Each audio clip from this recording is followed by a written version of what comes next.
This program contains content that may not be suitable for viewers under the age of 18. Viewer discretion is advised.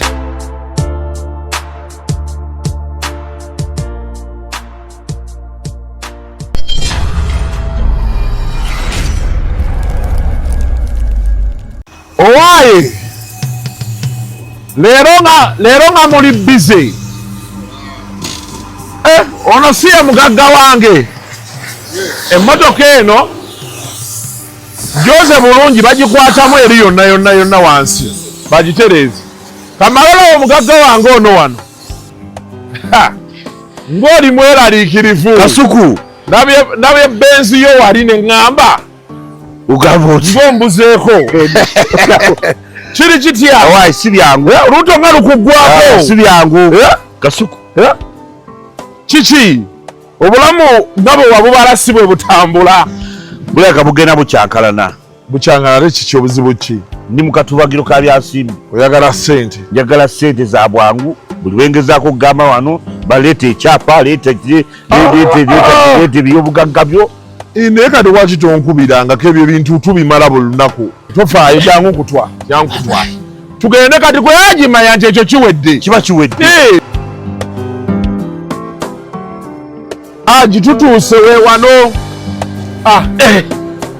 Aji ogirayo Delta Cash weewano Delta Cash basanze wano naalya ku kizimbe ekiriko Children's Clinic omanyi njagala ofune ssente olina engeri gy'onyumira mu benzi yo nalwawo olina engeri gy'onyumira mu benzi yo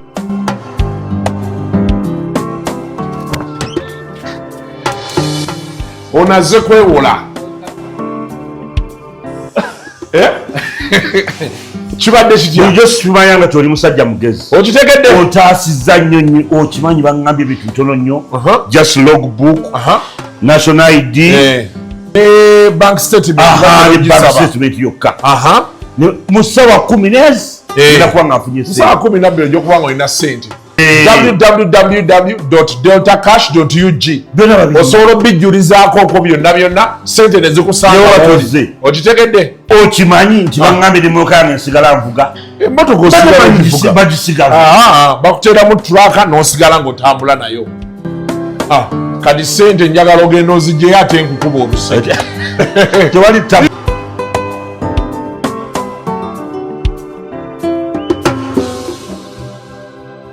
mpadde ka interview kalungi mama Black Man wenna olinga byakulya naye mukwano mbadde nyinamu obuzibuzibu nyinamu enjagala okulaga wano speed naye bwe naagenda n'emmotoka nga neekoze delivery ekisajja kino tekigenda kumpa okyekola delivery kanekola delivery naye ndakukola nti olinayo wa boda wa wano mukyanja wano ate ffe tukyabikola ebyo maye mujja ne musula eri essonde ne mulowooza nti simanyi n'okuba nowa boda wange kubanga obutuufu ngenda kuleka wano emmotoka naye kati waalifunye omuntu gw'okubira najja nanona speed afe wano tukozesa ride now app ogimanyi ride now ofunirako genda wano genda ku Apple Store teekamu ride now ogirabye yiiyo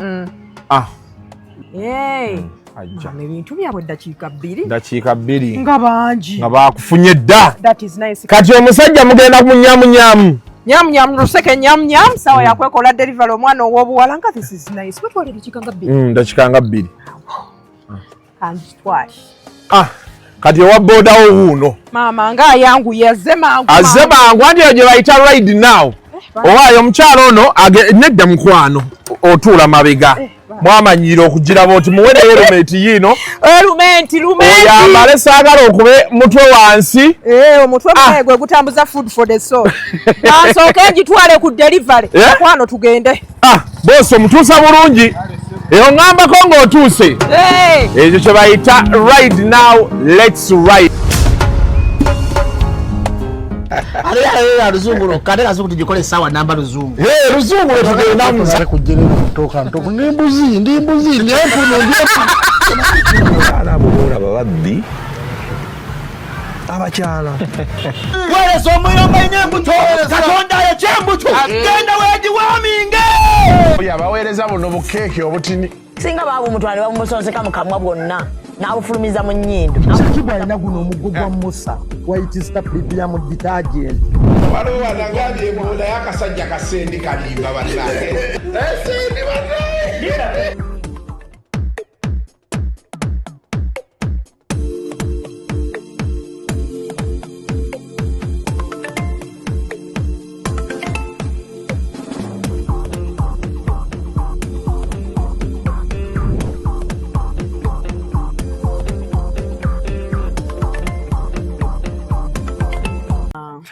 Kale, eyo tujja biraba oluvannyuma katumala okukola. Tokoze order. Order togikoza kikanga mmeka? Welcome to yet weesiimye nno oli wa mukisa emitwalo 2 gonsaba Matini. Osigazaayo leero olwakubega leero Monday. Osigazaayo Tuesday, Wednesday. Thursday. Tuli mu Uganda mpya. Gotegeti. Nga gwe weetoolerako. Olwo nga tutuula wabweru ku ofiisi yo tukulinda. Nozookiraba kati kakkana. Sisobola kukakkana kati. To yet another edition of Kasuku Live oli omwana. Bambi, bitera kusimu yange. Alaze akoli kisiru. Sigenda kudawo. Nekibuuzo kyebadde. Jangu nayo y'omwana akola bulungi omulimu gwe. Tomukyusa. Yani erinnya liye? Olivia. Yes. Olivia. Ate akuzira ye Nanteza. Nanteza babeera beddira ki? Beddira Fumbe. Ate nze Fumbe ndiinako ki? Ndeka munange. Kazi wangamba manye nnyo ggwe. Nze siina muntu yenna yeddira Fumbe ankwatako. Kazi wangamba manye nnyo ggwe okusinga beautiful. Okusinga abalala abogola ba. Yes. So, olunaku olwaleero on Kasuku Live tulina Mary Flavia Namulindwa. Mary Flavia Namulindwa kubulwa mwana kwesitukira. Eri walitekawo nga tonnazaala. Nalibere okuva mu high school. Oyina emboozi gye wansuubiza. Njagikuwa. Togimpanga. Njagikuwa. Tusooke tuve mu bololo. Kale. Soko buze kubatula n'abatuwuliriza. Abantu aba ku Kasuku Live mugamba mutya Mary Flavia Namulindwa kubula mwana kwesitukiranga bulijjo era nkomyewo this time round I'm a little different era nga bondaba kitegeeza nti obudde buweddeyo twabagamba nti nga 15 twali mu the other year 2024 nga tuga 2026 netinga 2025 tuga 2026 kati obudde buweddeyo. Today is a Monday, a Tuesday, Wednesday, on a Thursday. Basaba fenna tugende tulonde. Temuzira kalulu bakwano, tozira kalulu. Gendo olonde. Akaluko olina kateke ku manvuli tik. Ekisinga okuba important nga bwe tujja ku manvuli tik. Yes. Abantu bagambe. Bagende balonde. Yes. Nsiba bagamba. Ku macha nadde nyinyonyola abantu nti process y'okulonda omanyi waliwo ekintu ekiriwo tulina abakubi b'enduulu naye nga tebalina kye bagenda kukola. Kati process y'okulonda wenjagala okugambira waawano process y'okulonda waliwo bino ebiri infomo byani bikyeyo bebityo naye kasita owulira nga bagambye nti tukebera nkalala z'abalonzi basooka ne babayita mugende mukebere then ne babaga nti mugende mwewandiise then nabagamba kati mugende mukebero kakasenti kwoli n'ebyawandiikiddwa ku ggwe byebbyo kati awo akalulu kaba katandise. Kati bw'oba omanyi teweewandiisa kulonda beera ewaka tulinde kuba enduulu ogenda zikuba tolina kyojja kukyusaawo.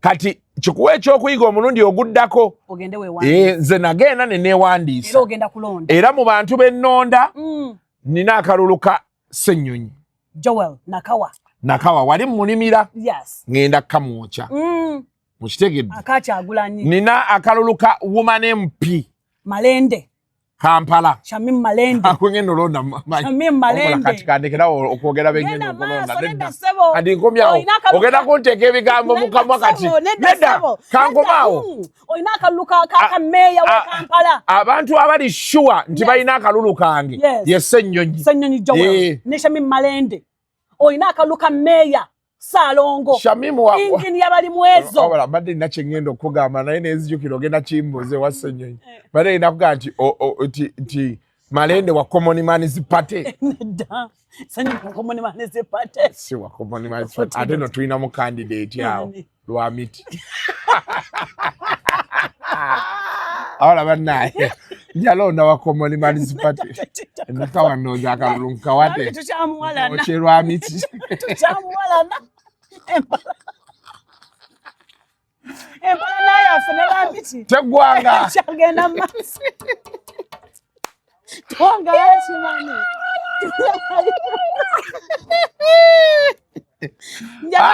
Kati nkomyawo. But most important the banaye. No. Mugende mulonde. Isaac. Aka engineer. Abantu bengendo londa ambamanyi. Tomulonda. Tola engineer. Nzikiriza nonda abantu benjagalo londa. Olonda meya wekamba tomulonda. Meya ngenda mulonda. Engineer bali mwezo. Ekifo kya meya ngenda kironda. Naye ate ekyo sikyalu no. Luli. Okay, yes. Wano tugenda londa naye kansoke nsi. Twagalwa miti akimanyi. Yaveho imani bamwadde 245. Leo tujja. Aisha mulabe nga ayiwa amazzi ku ssennyonyi wali ku sanyuka. Kati akirize nange mwiweko. Bali basalawo mu kkooti ebivuddeyo ng'ali wa Hajati Namya balonchinga kibiina ky'abakozi ba TV ne ba MC. Kyokka ate wa Common Municipality. Ebintu biri mu Uganda wano bannange. Ekituufu asale waagwa. Otuuka nga okaba bw'oseka. In a week bagitoka babwoseka. So, but anyway, most importantly, guys, go out and vote. Yes. The business of you, siba, fe, tuwagirono nga togenze kulonda. Mukere ku polling station as early as 5 or 6. Yes. Obukonge buno bugendo tuuka nga weemuli. And given that tuna biometrics, zijja kubuzaabuza abantu bangi. So twagala zibeerewo. Obeerewo ng'obudde weebuli nga bukyali. Oleme kwekwasa nti saalonze because kaaganyo yita eryange teyayiseemu. Keera ku makya genda osimbera yini olonde. Nze nondera Gomba. Ogenda Gomba ku Lwokusatu. Kutita gwakoowa. Olube nansa nite mu Lulale. Nga twolekera. Zambayi tubali tulina obba naye wano. Nkyaya kukyali omukulembeze venyu ate gye badde bamuwadde ate nayo bagimuggyeko. Naye Zambali katukusabire. Ateekwa. Eyo Lulale. Yesemba. Yemale gobe mu kibya. Daddy. Bantu bensanyukiddeko awo. Ssennyonyi musanyukirako lwa kintu kimu alina bakyali bange 3 abakola mu ofiisi ye. That's good. Kati awo wo ate bo njogera nabo bulungi. Lwakubeera nina ne bakyali bange 2 bakola mu ofiisi ya deputy speaker, 2 bali mu ya speaker, naye bo sibinyako embafunyeemu. Nakati wano wendajanidde ngamba bannaye speaker munoonya besinisa bwesinisa. Kyokka bangamba nti gwenkolera era mmunoonya speaker ngenda mufuna ekyo nakimaze. Ate okulya otyo omuntu nga tosobola mufuna. Gwebale nnyo kati mmunoonya nti bagamba nti Kasuku era okolera speaker baga nti ebyenjagalira ddala. Kale njagala mmunoonya mpeeyo ku ssente emirimu gye mbadde mukolera. Anaazikuwa nga tumaze omujja mukunkumula egobe mu kibya. Anti speaker ali ana opposite. Tumanyi. Mu parliament asigalayo. Kati anampa kugwa parliament. Anakuwa. Kale. Netutandikira. So kati ekyagala okunzisaayo wali Ssennyonyi. Mu office ye leader of opposition ninamu abasajja bange aba. 3. Bonna baali twali tukola nabo mu mawulire. Ngasi bamanyani nani. Mazike tali awo. Bujonga sikimanyi. Mazike ali awo. Mulimba bantu. Ne gundi wali the other guy. Kati mbeera njagala bo basigaleyo nga balya. Kati nakawa mbasaba bannanga abe nakawa temwerabira omwana wattu wayiswa mufumbiro Alex. Bannanga akaluka wayiswa mu katuwe n'obuwombeefu bungi mbeegayiridde muwe Alex wayiswa mufumbiro akalulu. Ladies and gentlemen, abantu banfukamire kamera enendaba tejja kulaba tuula. Naye balabye enfukamidde mu mutima. Naye wayiswa agenda kukola ebyafaayo. Agenda lya akalulu ng'ali mu kkomera. Nanyumyanga naawe kati otandise okujja bwenkwagala. Otegedde bulungi nanyumyanga naawe njagala tukabakube ng'omwana ali mu kkomera bamutenga tebeesiikidde kanyeebwa. Kyogamba olumala okukawangula nga bamuta. Ajja muta. Ate bana bamwagaza. Babikola because they want to suppress him. Okimanyi nti nnyeko yalayira wayiseewo kumpi emyezi 8. Otegedde. No problem. Kasaba nga wangudde nga wali eri byokulonda alangiridde. Alex Wise musajja waffe mulya nnyama. Haji mulya nnyama. Bagambye nti epapula by'ekkiriya Electoral Commission yennyini yagambye nti terina kizibu kyonna na Haji mulya nnyama.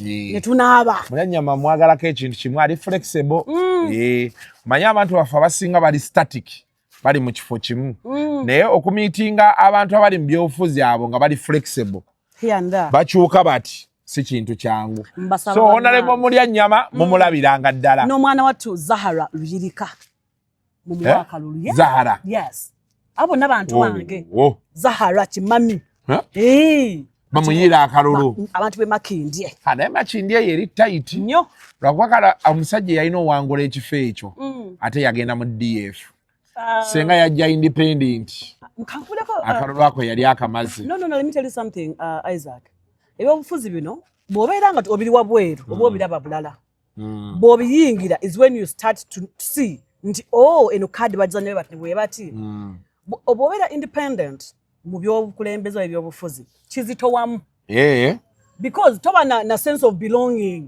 oba kululwo tewali wagenda kuyirawo mubiri nti owaaye mbadde mpisayisa ekimotoka kyange kanaawe tekako ekipande ekyo kigendereko nti obeera for example nsokulagano posta ya Zambali enkyasa akyaza mukulembeze ne posta ye eriko abantu nga 10 eriko Ethel Naluyima eriko ye Zambali eriko omukulembeze w'eggwanga kozi Naluyima ye Wakiso woman MP yes eriko governor Naja Nasif eriko abantu nga 10 eriko Kana Kambata bonna bakuyambako ne wotatuuse they can help you okutuusaawo obubaka bwo but if you come as an independent kitegeeza bwabeera nga olitugeeza oli mugomba olina okwetambulira wekka paka ate olina okukakasa bano abatuuze lwaki oli wekka era kiki bw'obanga aliko mu party the fact that bakuwa ticket ate awo ne gujja bagira so mu ntandikwa obanga ozeweka mu ntandikwa kitegeeza weesobola mu buli kimu awo kyanjawulo bw'obanga aliko mu party ne bakusuula tebibeera byangu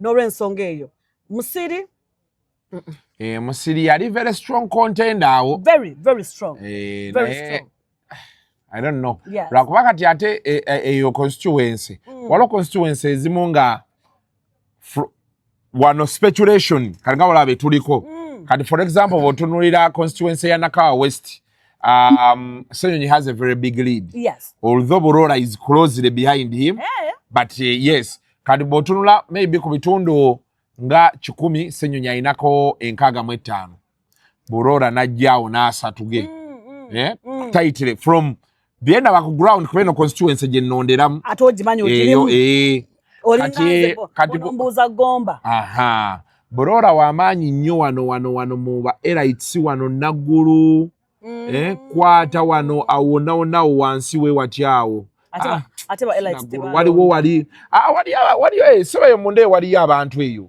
ba elites tebalo kati eno constituency abantu we basinga obungi Senyonyi ayinawo good awansi mugonji yes awe twagala awo obukota awo we watyawo wona wali densely populated awo wansi so unless otherwise olaba nga Senyonyi ekintu kye kiri a bit solid then bw'ogenda eri ewa mulya nnyama it may be nnyama agenda kuyitawo it may take a long shot mulya nnyama aliko kuliko Tafu B yali constituency ya Nnyeko kuliko Tafu B waliwo omwami gwe nakyazaako wano awo waliwo abantu bagamba akalulu kaabwe kaliko abantu nga 10 Sekidde ali awo so front runner waliwo omwana gwe bagamba aliwaawo ow'amaanyi yani gaayo oyo omwana wa NRM actually mukyala bagamba mukyala nga tawulikika gyali mu constituency Makindye West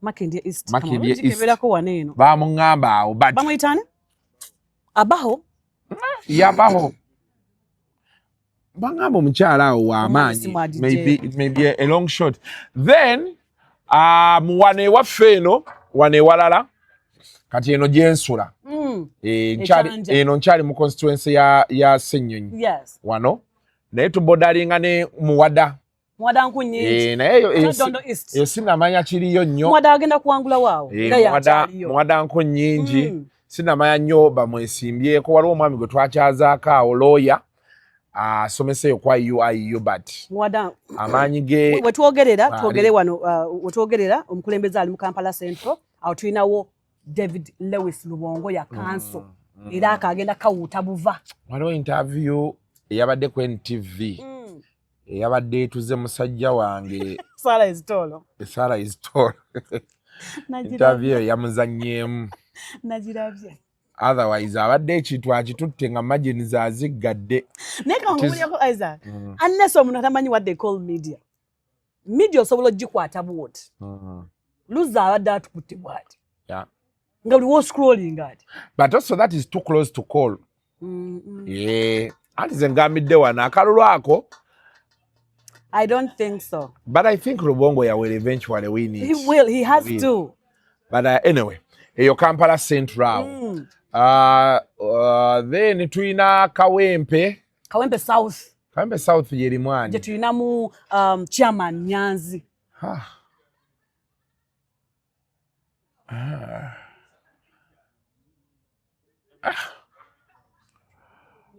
Kawempe South is chairman Nyanzi, right? Yeah, yo. Yeah. Bashir. Yeah, Bashir, yes. Then North, tuina Nalukola. Eyo waliyo Roy Sembogga. Tasaaga. Nze nkugambye. Roy ekigenda omugjayo kimu sente, talina sente. Kati wano wetutuuse mukana akalulu wekali wano. Sente. Kubanga campaign zikoma ncha. Ne ku election idde kwennyini wano. Anti ate kasaba kwatako ne bakulaba ng'ozifulumya. Sente ne connection. Sente zitambulira eno. Tezibeera ero nti baziraba kati wano wetulaga wano akalulu wekalaga. Zine ennaku esatu ezibulayo. Connection. Gwe buuza gondi buuza chairman Nyanzi yennyini. Akalulu bakamukuba katya kana akawedde ako Kampala Central. Yakawangula mwatubba bubbi. Kampala Central yakawangula batubba. Ate ffe tumanyi Nsereko igwe balangirira. Si MP abaddeyo. Yabaddeyo. Kati waliwo effeemu nga bya connection n'enkaluzo zikweyimirira. Kati Kawempe South. Nkalu. Enkalu ogiwaani. Awo chairman Nyanza agenda wangulirawo kukula connection na sente. Bwanaawa wangulawo kuba Roy mwavu. Talina sente zigenda sobola final day. Nozo okitegedde. Nenga Roy is the most popular candidate there. Roy Sembogga. Then Kawempe North. It is tight. Jaden wafe akomyewo. Jaden akomyewo naye there are reservations there. Anti uliriza. There are reservations there. What do you mean reservations? Chikugambye. Abantu be Kawempe balina muko reservations. But Nalukola will win it. Thank you. He will win it. However,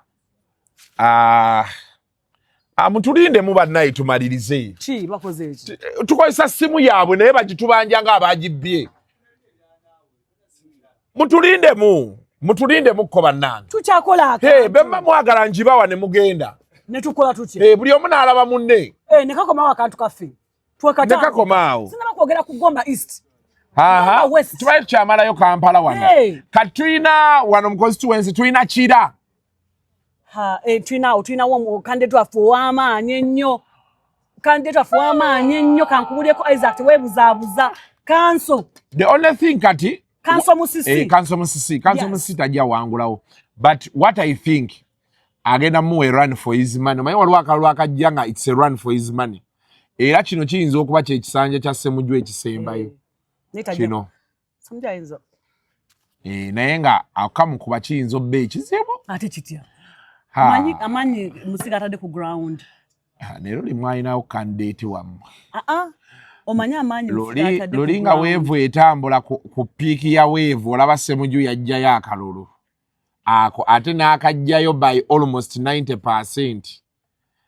Kiyinza okuba ekizibu. Anaakajjayo ku luno? Ani? Ssemujju ajja kajjayo. Let's take to the bank. Ajja kajjayo. Let's take it to the bank. Isaac akajjayo. Kati eyo Kira side zaawo. Kati we walala. Wakiso. Tugende Lubaga. Tuli ffe wano mwe tuli. Lubaga tulinayo candidate. Madam Omumbejja. Nasolo. Yes. Nasolo agenda wangulawo. Agenda kajjayo. Agenda kajjayo. Ate mu Lubaga North. Tulinayo Abeka Kawalya. Simanyi bamwesimbyeko gundi yakomawo. Ani? Omuyindi. Singi. Yakomawo? Katongole. Yakuba abantu tuli emiko. Baba yakomawo. Ojukira mkoja kwa abantu the other side. Baba singi yakomawo. Olache nagambye ku chairman Nyanzi. Omanya katika na akalulu mukulaba okwange. Kana akalulu. Why kansirike bana. Say it. Why is okunkwata out of they may quote me out of proportion. No, they will not. But here's the thing. Singa yaliko mukalulu kana credit yajja, right? Yali mukali meyakubira abantu emige jagigeno batta. What makes him think what wageno wakumwagenda kudama wangule? Why? Yotujja bye. Atenga abeka kawaleli akoze ku ground kwebiri bilabika. Abeka ye parliament aleta yogera na yeje ali akoledde abantu be. Kuba naliko ko side zeyo waliwo yali gwe nalinda be side zeyo mu constituency and I think the people are happy with him. The more reason for him for the people to vote him yes in parliament. Then kati Yorubaga North then tuina we walalawo Nansana ya otino Zambali byasi omukasa naye kye musasidde ku bana constituency ya Zambali ngannene nnyo egenda paka eri nali noite nakisanja neri emigadde eri yonna tuli mu Nansana exactly jaja jali eyo nayo Nansana municipality no kati nojja n'okwata waliwo ekifo kye bayita Bajjaawo ekyo nakyawo nawonna Nansana nene nnyo bayiwe constituency ya Zambali nene nnyo abantu ba wakiso nene yeta okusala mwe munjo bange. So I think one of is going okubeera hotly contested constituencies lwakuba kati kana akalulu abantu nga be nabagamba kana akalulu kajja bbaamuko by force kagenda bbaamuko ani akumanyi kagenda bbaamu sente. Those three are going to be defining factors. Sente ye neutral factor. Akalulu akawedde tekali mu sente tekali mu nothing. Kati akalulu kali akawedde olaba wacha abantu wali kyensoso okunyonyola antu kucho wali balina ogenda okwewandisiza then n'okuvaayo mu bungi bagende balonde. Yes. Akalulu k'omulundi oguwedde naddala akanuupu kaali kangi nnyo nga tekabbika era wensiza nembasa kayina we kaalakirira abantu returning officer nga atunula baati alaba omusajja ono ayina omutwalo gumu adirida ayina omutwalo gumu for example adirida ayina 10,000 kati walaba akalulu ka ssejjirinya kaatuuka nga kangi nnyo era abantu beewunya nnyo kidandala okugenda mu kkooti naye kidandala ate nti ye omusajja teyasoma akalulu kaali kangi nnyo kyavola abantu bagamba nti omukulembeze oba oba omwagala genda omulonde todda waka kuwoza mu layini mpanvu akalulu bwe kanaabeera akangi ennyo omukulembeze gw'oyagala ajja yitamu kyovola bambagamba nti fulume wakagenda olonde ate londa manvuuli. Let us make sure we suffocate these people abagenda okubba obululu.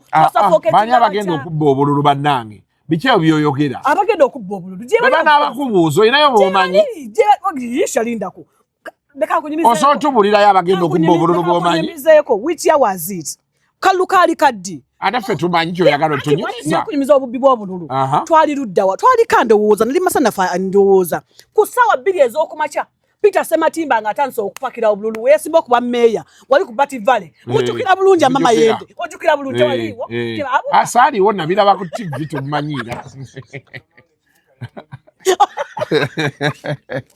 naye kibuuka pozi be bali mu kampeyini ze Lukwago n'agamba Lukwago yetaze kubwa mmeeya awo n'agamba abano baabubbye dda nomanyi twawulira ate sitoola awo ate Lukwago yennyini yali abutaddemu n'abo bazizika najja n'abamawulire be baabano baabadde baabubbye dda ate kati ebyo Lukwago yali akeekwatiddemu najja n'ebibokisi bye n'abiteekawo mukalire nemmere kibuga yeekanga agamba buno obululu buvuddewo paka kati akyakyebuuza obululu obwo bwatuuka butyawo mulinda muwonga abagamba banaye obululu buvuddewa buno nga Lukwago ali awo agamba ndowooza mubalaba badde babubbye naye ebyobufuzi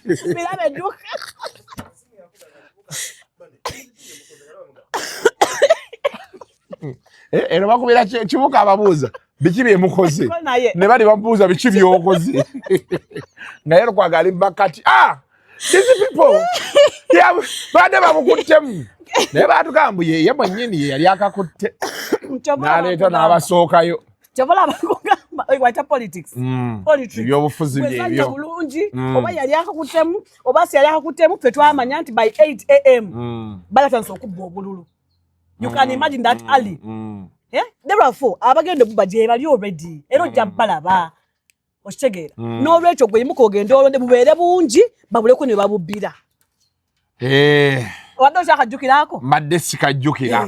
Mbadde nkamanyi naye tekambadde mu bwongo. Nze nga mwekali. Essaawa yonna. Naye olunaku nali nnyumya ne Mulindwa Muwonge yaŋŋamba nti ebyobufuzi awe nabiteera. Tutegese akalulu kaffe bulungi tumaze okukabala. Lukwago yagera najja n'abantu. Tulaba abantu bayingira tetumanyi kiriwo ng'alina n'ab'amawulire. Buli kimu. Anti ojjanga lonsa. How would you kati singa tiwali b'amawulire yali tukakasiza ati affe abataaliyo nti baakabba nti baali bagenda kabba. Otegeti. Banaye ebintu by'obululu. Oh God. Naye obululu bwo. Kati wano we tugenda olaba kwezi bye yali atugamba. Ntiki. Bakazi b'abakandidate. Mwesibe bbiri. Ate lwaki? Anti kwezi yatugamba. Wana akalulu we kali bakakukuba. Bakamubba n'asukka n'atulako mu saluni y'omukyala. N'abeera omwo ng'afuka mu bucket. Yes, n'awulira sukaali ng'alinnye. Agenda oli ate agudde. Sukaali yagwa ne bamugaa n'ono omunnyo. N'alinnya ne bamugaa n'ona sukaali. Asa. So, bakyala b'abakandidate tubategeeza nti wano we tulaga bulijjo abadde bakuyita mukyala honorable bw'oli be weewaga kati mukyala wa honorable sooka oyambale paadi yeekubeemu twaliza muli wuliriza asooka ayambale paadi kati honorable ngamba abali mu kalulu ng'ofune pampa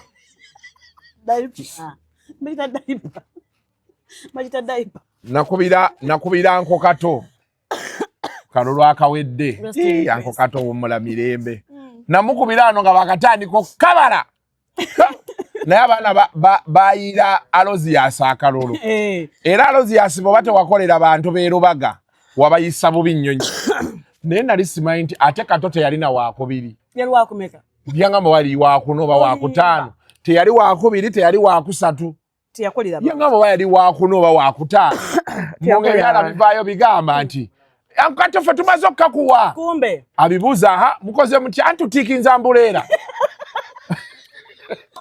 n'ayagala obifulumya yafumye dde obuugi bwe nawandi afa tayagala bwana bwa Nuupu yali mukambwe emboozi eyo yagimpaako naŋŋamba Kasuku ebyo era yali takomawo wano ku bya kwesimbawo yali ayagala kugenda yali abala kugendera ku kaadi ya Workers MP yali ayagala okujjira mu federation wano bino ebyabayimbi kuba nabo balina okuweerezaayo nesimanyi waki tebaweerezaayo muntu bajja kuweerezaayo inshallah noza tetunabeera serious naye ba Workers MP bo bakyuka ddi Muzeyi Bakabulindi nakati era yeesimbyewo ate agenda kuyitamu sigwe ndiwe yeesimbye Fiina Masanyalazi Fiina naye ali awo endowooza Fiina yagidde kaadi yaffe eno yayise mu union y'abayimbi musicians union nammwe na kaadi anti abayimbi tomanyi kati okujja ku Workers MP mpulira buuliza is to be corrected olina okubaako ekibiina mu Workers Union eyina ebibiina ebyegatta ne bikola union kati olina okubaako ekibiina ekikusekendinga okitegedde kati ye alabika okuba abayimbi omukyala gyali eyo Anita naluwaji naluwaji oba ani omukyala nti yabeeranga nnyo ne Judith babiri ebiseera ebyo ng'ali ne mu bya firimu kati waliwo eno ffe ba creative gye tulina oyita alabika okuba ekyo kyekibiina ekyamusekendinze oba ekibiina kikusekendinga ne pate eyiyo nekusekendinga olina okufuna Fiina alaga wa NRM teyamuwa anti kati Bakabulindi ba NRM yawo biconfusinga bwebati yamuwa kiza kikema as an independent candidate nga talinako gundi of which nene waliyo ebibiina ebyenjawulo eno NMF eno because ebitya eno bakenzo eno basindi so eno Robert kati olaba nga boolaba nti federation eyo there is union eri bigger than federation okitegedde kati union eyo esobola okubeera nga ya abakozi abayimbi okitegedde ng'egatta abayimbi baba creatives kati waliwo egatta abalala ba manufacturing waliwo egatta abaani kati ebyo ebiina b'ebityo bye byegatta okukola workers union okitegedde kyeggamba anyway kaneme kwogera bye sitamanyi bemba bannaye ninawe enflatterinze naye nga waliyo union y'abayimbi union y'abayimbi eyo ebeera erina okuweereza omuntu najja wano bibaddengawo anti kati wuliriza kati wali bayinza okuba badde balina gwe bayimirira emabega abayimbi eyo union ebaddengawo era weeri oli omukyala Anita Naluwaji Seruwaji omanyi tomanyi Anita ono owa firimu Anita enya sipya jendi bebalimu ebyo ebintu okujja nga yavaako kati enya sipya jendi Seruwaji waye Seruwaji oba yaani ate nkyakunyumiza akalulu akalala akalulu kama wokota north ne south tugenda kawulira huyo Seruwaji Anita aliwa uno wano kati ono yasobola otunnyonnyola fiina jatya uno namba yenjina wano ate nga kawedde kati akakaba wakazi mutyaba abawakazi empitu balonda ddi nozo omulaba mutyaba asose genda mu bibye naye anyinyonnyola alina reason ebadde valid agaya abadde n'omulwadde ng'agenza omulaba omukyala wamukoze olubuto era mogenda anti oyinza okuba tugamba omulwadde nga tatugamba atubuulire twetegeke omukyala bw'aba anaazaala twetaaga ne tujja n'amaanyi ne tujja n'amaanyi mutyaba otuga nti omukyala yazadde pozi waliwo nga tuzaala muwana waliwo wajja wali eri ku gundi obadde ki nze mbulawo ng'ozadde okujjako nange sibaddeewo ntusenga asooka gwe ne Jamira naye Jamira ali eyo asinika binnyo Jamira nampeera ali eyo Amerika asinika omuzira gumubye siyina kye mufunako wadde kati workers MP tubalonda ola 15 MP ne president workers bamande workers representatives to parliament do we vote for them oba balonda abali mu bibiina ezo Labour unions biche beba balonda baba wakalolo abakadde older persons babano baliyo nga 2 Feb lwetubalonda then ba persons with disability tugenda balonda nga 3 Feb so be sure okugenda awo abali mu ezo union olaba ezo union fena tulina okuba bamemba naye tetwewandiisa kati anyway kituufu egavumenti ebintu ebimu ekwesa enjeru ekwesa enjeru zifuluma everyday ez'okukola emirimu ng'egyo naye ne batatufaako kati ate ezo union ozigendamu balina abantu nga baludde ne mu bifo beekutte union tebazita be bagezi ba union bagamba gende wagundi gende obuze gundi gende wagundi so bawokota north ne south pozi yeri mwani south mwe muli ono mwa Jalia City wali bya John Bosco we wali ono mchali ya chali wa amanyi ne nakawuchi wali nakawuchi gundi ajja bali ya Sejemba Martin Sejemba yani you were for UP nakati anti siganya oli weni UP naye tubeereko realistic ngomala gasulawo bintu banange ngomala gasulawo Isaac what are you talking about tuganya opushinga kibiina naye Isaac, stop. Just stop it. Anyway, siri mulonzi weyo. Kaneme wakana. Ombuziza checho. What you incumbent wa FDC? Your FDC. Wajalia city wa mwito. Nsibambi na Yusufu. Nekuno yajide ku FDC. Yes, bakoya yali mulwada badde mabiga kawo. Nakomawo. Wali mami Nsibambi, wali yo Sejemba Martin, wali yo Nakauchi, wali Olubyayi John Bosco. Nsibambi mujjukirako kino. Bamuwe ekifo Ssemujju kyalimu. Mweyo yalonda cabinet. Ssemujju ekifo yali akigaaniddemu. Simanyi bamala n'akita. Akyakirimu. Naye okulya twavaawo nga bagamba tuvumirira mwalidde.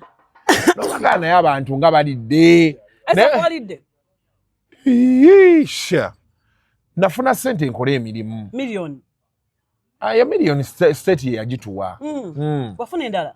Yes, sebo. Meka. Eza online rally. Meka. Ati nagenda nze mansa buli wano. Si million ya satu zawera million ya satu. Zali meka. Nenga nafuna. Million meka. Tontuza mbigambo botyo nawe ndeka. Oli muntu mukulu? Ndi muntu mukulu. Tontuza mbigambo. Today mawokota. Yes. Abantu bali ya efe. Ante babagambako. Nefe nga tukola n'okkola emirimu amangu ago ne batwambala. Kubanga mu musavinga bundi zonna zo, that's why baba. Ate bali nabo tebasavinga bantu bonna. Aiza nkweso nga kigwa kwambala. Off air nje jikubuulira. Yes. Oyagala njikuwere wano so jikuwerawo nawo. Off air ababbi abantu batwagala. I'm telling you, because now they feel like you betrayed them. That's why abantu gwokuvawo n'ogenda side. Nti Katonda alibawera bakola obulungi. Katunywere tufube. Chenjagala obuuza kati kamuze ekibuuzo. Kati off camera. Naye kati wano wenfukamira nga nsaba nti ayi Mukama mpaayo ku ssente ngule emmotoka empya kati ssente baba aleese ezo mugabe nti Mukama zino zizzeeyo. Omwana yemala gamba ssente z'ekibi zijje muzizo maama kiyagatawagamira balye katono naye nga wakafuna mu makubo malungi. Kati wano nakafunye mu makubo ki? Kati wano mbeera nakajje mu makubo ki? Kibuyagatawagamira. Kati kansike kubuuze kyogamba se wange tebatuuse. Anti n'ogaana gwe oli muwagizi wa Nuupu. Anti Isaac nja kubuulira nga tuvudde wano. Gambye so aligate kubuulira on air. Nja kubuulira nga tuvudde wano. They have a right to be mad at you. So constituency kyendala Mawokota North. Amanya kyambadde akomyewo. Tuyinayo Hildaman Mazongoto.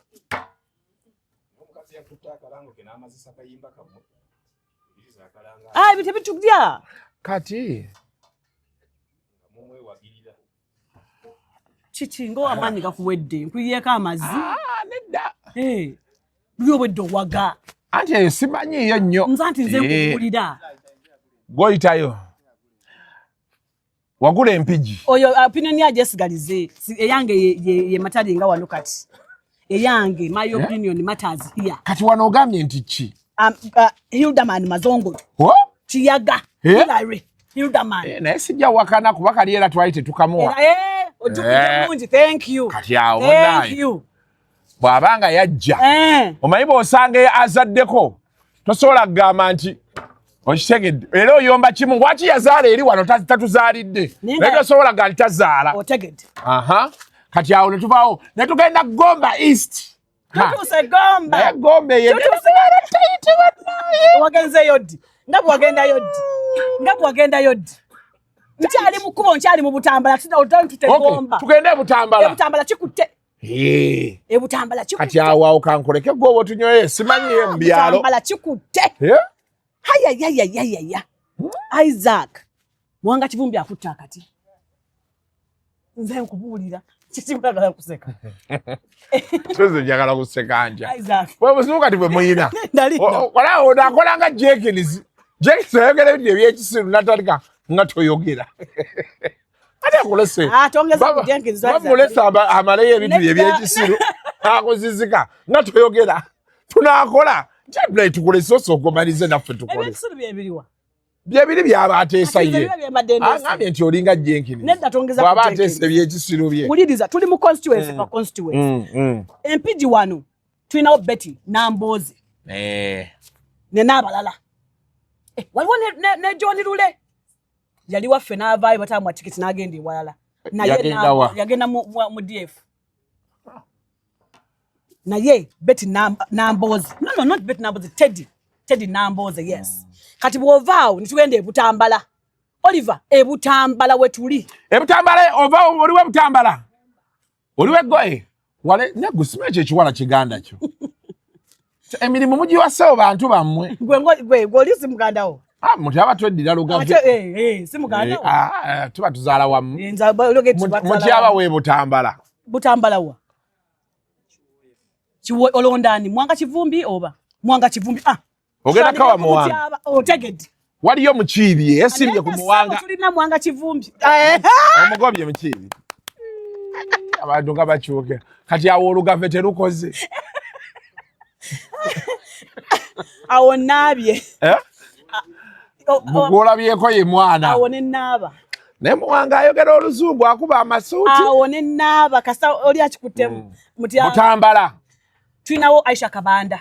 Netuberawo ne constituency Aisha Kabanda ejja nekwata ne Kamengo wano. Na decide zeyo nga nayo bipande ye wano ku Ntangawuzi. Lydia Mirembe oyo za independent. Yes. Lydia Mirembe ali kwabone Lusawa. Naye Mirembe ye. Mwekendereza. Tumwegendereza. Lwaki? Okusinza ye nawulidda. Naye oli wano opipika ekintu kyo. Tosobola okwogera ku candidate omulala ne bw'oba omanya amazima. Ojja kusigala ogamba nti awo yagenda wangu. Ekinjawula ku balala. Bonna be wakatyaza wano. Embwa ngiyitambwa. Kati wanaani gwe waagambyeko nti bajja mmukuba. Nga wa NUP. Nga wa NUP mukulaba okwo. Anti era bonna b'amaanyi. Naawe obalaba. Kale ssebo. Fuka kati Lydia Mirembe. Lydia Mirembe. Kati awo mukulaba okukawaani akalya. Aisha akalya. Tugenda maaso. Tewali buzibu tugende maaso. Isaac, Zambia tsusuyo na. Ze ngaba. Tutesa bintu. By the Flavia kangulireko. Kati wano wetuli. Gwengeri gyoli nti wadikire yalinga buli omwama nyoli wano. Yes. Tewali asobola kunenya. Nedda ne butali ku. Oshegera oyina pika kicho. Otegedde. Oshegera. Ati mbagamba kiri ku grand kwange no ye denva. Tabula nze nasirise. Sitayo. Nengamba nja. Ati ze naga ensenyo ngenda buwa. Nenkoma kube walala ate tetwandikirizganyiza. Nalese Hilda Mani. Ate Hilda Mani nagambye nti ki? Kati wuliriza. Nagambye nti engeri gyali nti yakalyako. Kakati wulira. Tetusobola mu writing off. Tuna muganda afe. Kayemba solo. Egundi. Mansimbi. Tuinayo Jofe Lutaya. Jofe Lutaya, yes. Yes. Ali chotera. Kakuto. Naye nasanze chotera oluguudo bali mu ddukola. Gonna manika Jofe.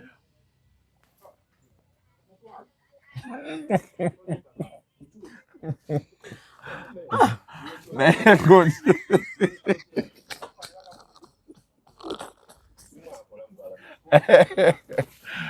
Geoffrey yawandiika ebbaluwa ng'asaba akola oluguudo. Kituufu webale nnyo. Ekyo kyogera kituufu. Bagambye Honorable Minister yayiye akasente awo. Ministani. Naye Honorable Minister. Hone Ministani. Ani? Kasolo. Kasolo tali awo. Tali wa gundi. Tali wa Lutaya. Ministani goyogerako. Owayendeka. Nedda mwogeri ani. Ani yesimbe ku Jofe Lutaya. Bagambye ekiri ekyotera awo. Ani yesimbe ku Jofe Lutaya. Abasajja bakambwe. Kyotera wali wani. Who is that? Tekako gundi wange mwana wange mulaba kyotera. Nada side zeyo. Eyo eyo. Who is that? Tontuza mu bigambo sijja biwoza. Ani ali ekyotera? Sigala ku bibye naye bangambye. Tomwogera oza bakugambye. Isaac watuuka wodinga siwe nkumanyi dda. Bayinza okwokyawo naleba akalulu. Jofe Lutaya. Ani. Kola waneno. Bayinza omwokya akalulu. Bangambye omwana oli amwesimbyeko naye mukambwe. Kiruluuta. Gulawundi agikutte bulala. Nagamba kiruluuta. Wanene waffe erukaya. Oyo kaggwadda naawe. Ani gwe yeesimbyeko? Yeesimbye ku Honorable Minister Sempijja. Sidayogera Sempijja. Obadde oyogera ani? Emboozi gigatte ojja tegeera. Ani bannange, who is in Kyotera? Mayende. Ani ali kiri ekyotera awo Kikambwe. Yo, who is in Kyotera? Naye tulinde, katulinde. Katugende ewalala wa. Ewalala wa. Mitiyana. Mitiyana. Mityana amazima kagukufuulire wano ow'eddembe mukwano nti amazima kagakufuula ow'eddembe. Mityana tulinayo Nabosa woman MP.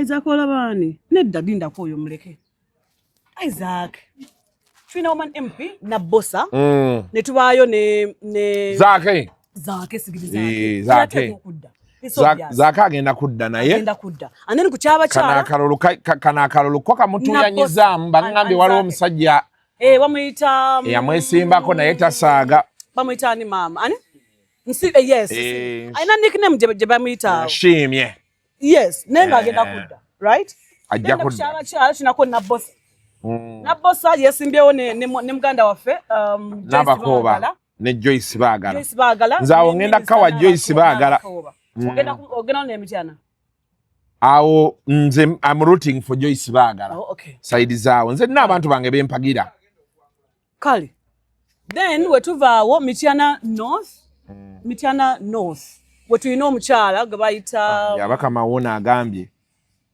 the elected presidential candidate will be declared within 48 hours from closure of the polls. Yes, Saturday. Chagwanyi nga tuli mu ntebe. Kanabe? Thursday, tuna Thursday. Friday, Saturday, yes. Saturday. Nga Chagwanyi ali mu ntebe. Fuula. Labo abagenda okutwalako ekifo mwana wattu. Empire tugenda batwalako ekifo Mutyaba era tereke namba yange nkubuulira. Wamujja twali mukoido nga muninda nga mumpita nga sivaayo nga mbuza anyanjagala nti Mutyaba waffe nti jangu. Nti ajje. Otekako muza Mutyaba ki? Nti owaffe. Nti fucking shit. Otekako Mutyaba wa Kasuku. Kyongerangako. Nedda sebo. Wama Mutyaba tokyongerako. Gogendanga awantu n'olaba. Nti ki? Nti Mutyaba bagenda muweereza empigi wali ku kiggwa ky'aboolugave. Bamugamba asooka agenda abo omukulu w'ekika. Ate ffe omukulu w'ekika kyaffe mulwadde. Wamma Mutyaba essimu yange gitereke lw'omukaaga nga bamaze okulangirira Kyagulanyi. Nga osooka kkubira ono. Otegedde. Kuba omukulembeze yankubidde essimu gwe Isaac Wotaba. Waŋŋambye. Yankubidde essimu n'aŋŋamba hello minister. Agambye nti ki? Hello minister. Ekifo kya peace mutuuze okimaze. Minister of Culture and Gender, State. State. Tebajja kuwa fuulu mukwano. Tebagenda kuwa kiramba. Abantu abagenda okukwata fuulu ministry mbamanyi. Baani nani? Baalima, Bakayemba Solo, abo bali ku fuulu ministry. Okiyitwa ki? Ekintu mwokiri naye si kumpi nnyo ngaawo. Obadde okyalaba nnono. Jawoze ebyo tuva gomba. Nedda si ebyo. State, kkiriza ekya state Flavia tutambule. Abantu bagenda kuwalana temunnayingira. Kkiriza ekya state omukulu baanaakubaako kyakwongedde tutandikiraawo. Kayemba yagambye ekya sports akikutte. Kyo baakimuwadde. Waliwo yagambye nti ye atwala ham grounds. Buye olukwata obuyiza ye kyatwala. Mugamba kale ate munnaye. Tunaagamba ki? Nagaye kasite kirungi abyogerera naye ammanyi. Era ajja sigala luutu y'emu gye nkozesa. State Minister, Culture and Gender. Kati gwe bw'otampa kya commissioner awo. Nze mmanyi. Mbeera njagenda ewa Kayemba bansuule mu national. Aya basi. Obukonge bufuuse obukonge bannange bachairman temubuzawo obukonge bw'abantu. Abwayise wano obukonge bubuze buliko basajja bannange. Bannange, we need a free and fair election. Mweme kubanga mulinda abantu tulina illusion of democracy in Uganda. Oshege. We need a free and fair election. Chairman LC1 abalina obukonge bw'abantu mu bubawe. Bwebanga ECA tabukomezaawo nakyo tukimanye. If you don't want us to vote, mukimanye mukideclaring ntino. Abantu bagenda kulonda kito kyeraliikirira. Isi bagambye kasita erinnya lyo libaamu ne Nini. Ate libaamu namulina akateko Kasuku. Andi kasita kuba Nini n'erinnya lyo. Ndaga mutezaako zinakudde ezagende. Tubadde n'oyo Shalom nga tugenda wali waggulu nga ku Emini Pasha opposite. Oba ate bebe Kampala bye bafuna ezo. enkuba etandise ottonya oli omusajja tabanga kyeyayogera waliwo oli pasita alagula yaani oli omwami alagula eyagamba nti enkuba ejja ttonya amataba gabe bangi abantu tebajja londa tomanya omusajja oyo omusajja yakyogera yaani erinnya lye bwe mukyaba yaani omusajja oyo alagula ebigendo bbaawo eyagamba mu enkuba egenda ttonya nyingi amataba gatwale obululu Matayo. Mukwano Pastor Matayo. Tochikola. Wakati Januari ndaba enkuba etonnya. Tugenda kulonda. Anti n'okufuna ku musene ne Sembayo. Ani. Ne bwe tunalonda bana. Nga tulonza umbrella kyabwe mbajja mulangira nga president. Tuteeka okulonda. Kagwake ketonnye. Kama tabagajje mpoza gajjanga gali aganuwa. But if not that we have to vote. Come rain come shine. Tumaze emyaka lino yonna etaano twetegekera olunaku luno olujja in 3 days. And you're telling us rain? No way. We have to vote. We have to change this country. Yes. We have to. Era nze nkubiriza bannange Gomba East tuinayo honorable Sazi, tuinayo n'abalala. Ate awalala nga toyogerawo. Pozi yali awo. Gomba East balonde honorable Sazi. Honorable Sazi ogenda ogusemba. Otegedde. Kuba oguddako ffe tujja. Aya basi. Nafuula.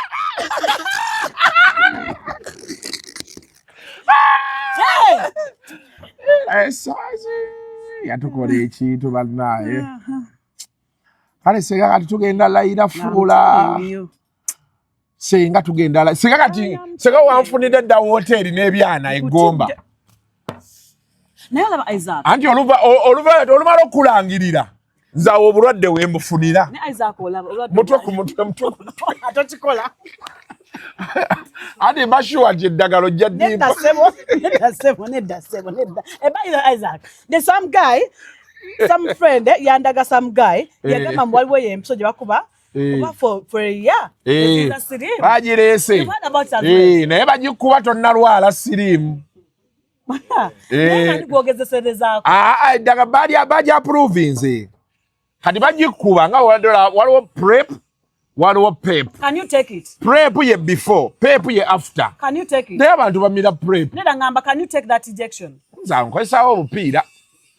Tebukusiiwa. Ate obupiira busiiwa ki obulamu busobola okusiiwa. Waliwo omwana gw'olaba oti ne bakugamba nti omwana oyo yeeyagalako n'oli yafa. Noga ne bakolako ekifaananyi ky'omusajja bwe yasembayo olabika nga tannafa. N'otunulira ekiwala nga kyaliko amabi n'ennyama kweri. Ng'ebbeere liti. N'ogamba naye bannaaye.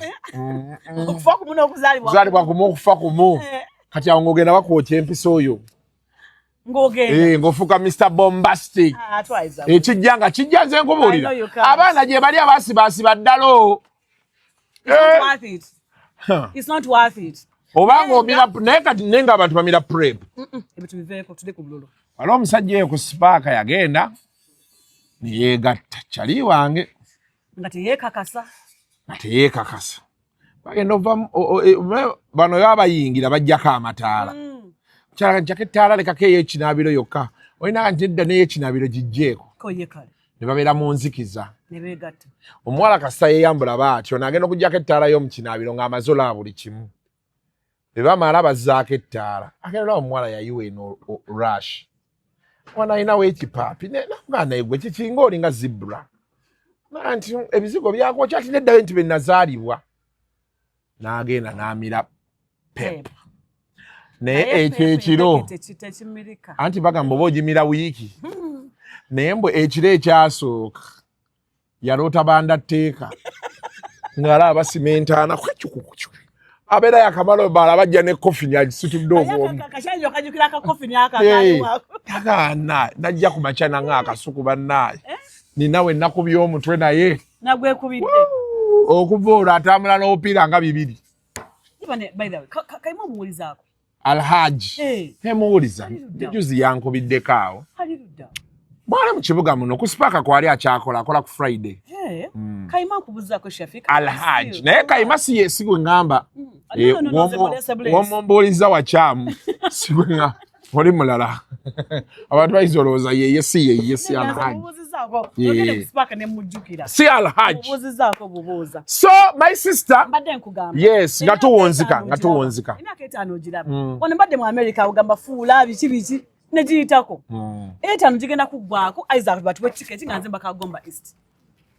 Tugende mu parliament wewunye n'okwewunya ate ebintu byakyuka olwo nga amaanyi tulina mangi nnyo. Omukulembeze w'ebyo ebiseera mwe mujja omulonda. Otegete. Baluganye kati awo bajja kwa musooka londa ba MP, ba MP ne bagenda mu parliament ne balonda omukulembeze. Katukomyawo Kyagulanyi. Ng'akomawo part 2. Kibanja kyane ekyokubiri. Jakuba akwata ekyokubiri. Otegete. Tajja tulwamu. Baba. Ebi kityogamye nno baba. Ebisanje ebi. Bibiri byokka agende. Naye gola kisoboka. Kyagulanyi kisobokera ddala. Kisoboka naawe. Isaac, Kyagulanyi yagenda mu parliament emyaka egi. Sina 5, not 5 years, 3 years, 1, 2, 3. Nachita. He had all the capacity, he had all the support, he had everything. Ebirala byonna ogendako ng'ano wakana naye sirowooza nti waliwo agenda okukwata obuyinza emyaka 10 wano. Ekyo sijja kikkiriza. Isaac, believe me you. Bobby alina emyaka 4 emeka? 43. Yes. Kati mbo ave ku ntenga alina emyaka 5 I'm telling you. Agenda akole eki? I'm retiring. Bweba ku member parliament yakola ki?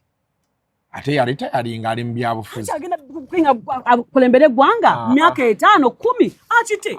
Ajja tukwatamu naye paka ku myaka nga 7. Nedda mukwano. Myaka gya 3. Tekijja kusoboka. Ate gwe kyewandisabiridde fuula. Nedda situsabiri olw'ensonga ye atugamba tasobola kulemera mu bukulembeze. Ye yajja kuba member of parliament emyaka egi half kisanja actually n'akivaako. Kitegeeza mutuwa akalulu ku Lwokuna, londa umbrella, londa Kyagulanyi, atukwatemu ebisanja ebi atunyuke, omala atukwatemu. Okiwulira tajja tulemeramu. Ye ali dedicated nnyo ku nsi ye, talinga bana bajja abeenonyeza ebyabwe. Oba kitegeera? I'm very serious about Kati lwaki oseka? Because oli mu ateezeseseeko. Ali mu kunsesa. But what I'm trying to tell you is Kyagulanyi ajja tukwatamu ebisanja ebi. By the way, nekimu asobola. N'atuvaamu. N'atugenda ku kiddako. Kale. Ensonga eyo nga saba basiibula Sembabule. Nina Rose. Toseka. Nina Rose. Ekyakutuuseeko my sister. Bitutuukanko bulijjo. Don't even feel, look, that act gye bakoze oyo kussa muguni nakwatanga ekikyagasa eraga nti they are intimidated. Had they not been intimidated, bali kuleseewo n'akuba n'omuzinda. Actually, to provoke you, okay, kati muno omuzinda alayogere, but because batya, gwe kyolina kye batya. Okitegeera. N'olw'ensonga eyo Nina Rose, beera mugumu akalulu okajjayo Sembabule. Nalabye Nina Rose ng'ali ku campaign awo ku piki. Omwana oyo Cookie alina caption gye yataddeko. Ku piki wa? Sembabule. Tebakalabi? Sinabakalabi. Lindako kandaga kamalize. Makasoke ngakulage. Bukoto Midwest tulonde Asmat n'abalamba. Awali umbrella wootiikinga wokka nze nkubuulira.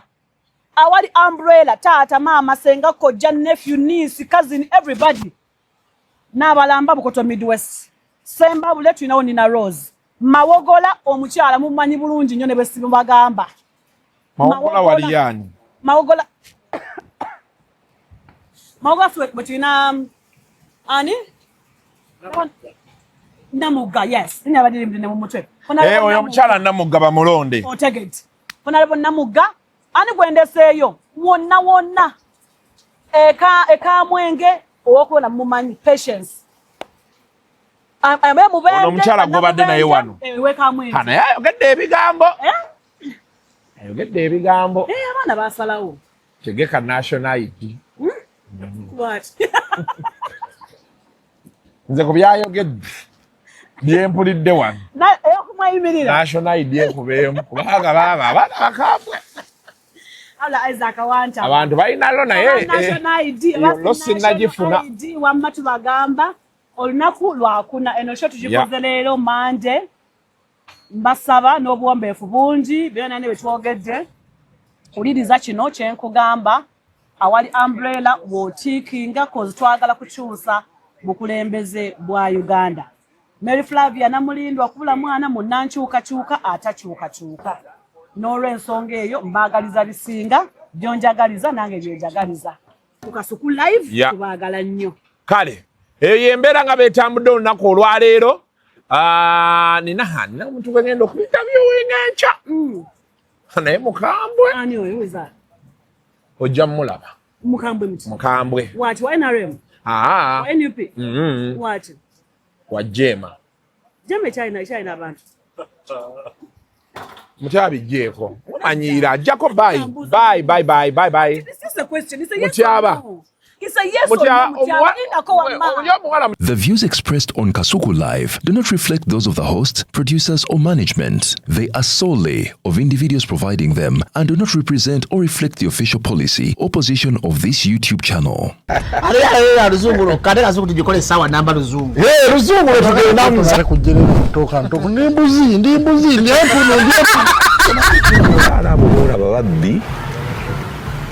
Abakyala weereza omuyomba enyembuto Katonda yekyembuto genda weegiwaaminge yabaweereza buno bukeeke obutini singa baaba omutwale bamusonseka mu kamwa bwonna n'abufulumiza mu nnyindo kibwa alina guno omuggo gwa musa wayitista Flavia mu detergent waliwo banagambye embuula y'akasajja kasendi kalimba bannange esendi bannange